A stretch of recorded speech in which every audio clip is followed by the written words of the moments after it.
On a beaucoup entendu parler de cet organisme citoyen dans les dernières années, déjà en 2012. Donc cet organisme, l'Initiative citoyenne de vigilance Port de Québec. En 2012, déjà, on soulignait des problèmes de poussière rouge dans Limoilou. Puis depuis ce temps-là, écoutez, on n'arrête pas d'en parler. Et là, ma prochaine invitée, Véronique Lalande, porte-parole justement de Vigilance Port de Québec, est au bout du fil pour me parler donc de cette nouvelle offensive, un mémoire qu'on a déposé il y a pas longtemps à l'Agence canadienne d'évaluation environnementale. Donc, Véronique, bonjour, bon matin. Bon matin. Merci beaucoup d'être là aujourd'hui. Alors, on en parlait, vous vous battez depuis longtemps pour forcer le port à être plus respectueux des résidents qui vivent pas loin et qui subissent des désagréments liés aux activités portuaires. Et là, vous aviez un message à lancer cette semaine. Vous avez déposé un mémoire parce que l'Agence canadienne d'évaluation environnementale recueillait justement les mémoires de différents organismes. Oui, en fait, dans le cadre du processus d'évaluation du projet d'agrandissement au Port de Québec. Donc, c'est quand même une fenêtre intéressante pour faire valoir nos préoccupations sur cet agrandissement, mais aussi sur la situation actuelle qui n'est toujours pas réglée, contrairement à ce qu'on entendait Mario Girard hier défendre sur les ondes de certaines radios. La situation actuelle, donc des nuisances excessives qui sont vécues par les citoyens riverains des opérations portuaires, sont toujours le temps d'un accroissement absolument du moment où les problèmes actuels ne sont pas déjà réglés. Mais c'est ça, en fait, vous dites, votre message, là, c'est avant d'autoriser quoi que ce soit pour un projet d'agrandissement du port, on le sait, le port qui veut construire un quai en eau profonde dans le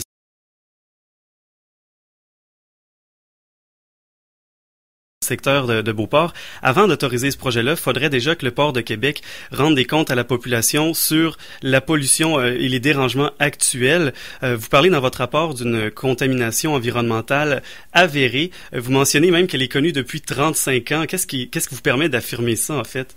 En fait, ce qui est très drôle, c'est que le projet d'agrandissement, voir que le terminal de Beauport au complet, c'est un territoire conçu, c'est-à-dire que dans les années 50, c'était le fleuve qui se trouvait là et qu'on a construit cette péninsule-là sur laquelle on conduit les activités à coups de remblaiement au fil des années. Et que le projet d'agrandissement qui est devant nous aujourd'hui, c'est un vieux projet. Et donc, dans le cadre de la même processus d'évaluation environnementale dans les années 80, la commission avait dû se pencher. Et nous, quand on est retombé sur ces documents-là au début de l'année, le paragraphe sur lequel on est tombé disait au cours de la dernière décennie, de nombreuses études ont établi de façon unanime que le port est une source de contamination pour l'air et l'eau, et on parle du début des années 80. On décrivait parfaitement la situation telle qu'on la vit aujourd'hui, les préoccupations.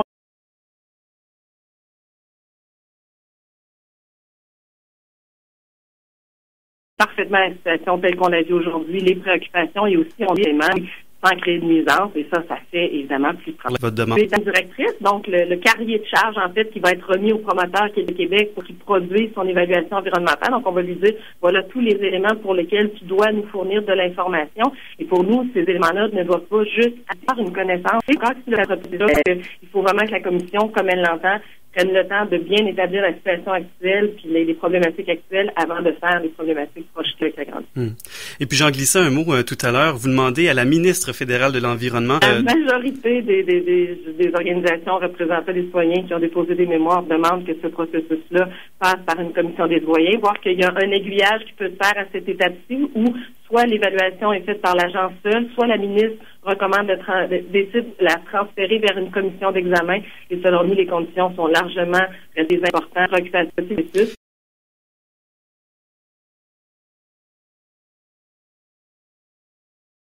Et selon nous, les conditions sont largement des importants préoccupations.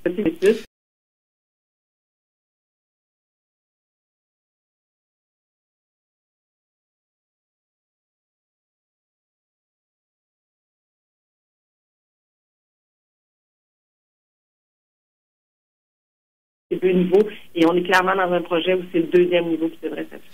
Et Madame Lalande, vous le savez, on est en plein dans les élections fédérales. Les chefs de parti sont passés à Québec. Ils ont parlé du port, mais surtout pour la réfection du terminal de croisière. On n'a pas beaucoup parlé du projet d'agrandissement, de toutes les questions environnementales que ça soulève. Est-ce que ça vous déçoit, vous, à Vigilance Port de Québec? Je ne sais pas si ça nous déçoit. Je dirais que malgré tout, on trouve que la problématique qu'on soulève est très présente dans cette campagne-ci, puis ça, on est heureux, même si certains chefs de parti souhaitent toujours parler de des activités portuaires qui sont belles et qui sont le fun et qui donnent une belle image de l'activité portuaire. Mais il faut que les gens comprennent que 70% des activités du port de Québec, c'est au niveau de la manutention et de l'entreposage du vrac.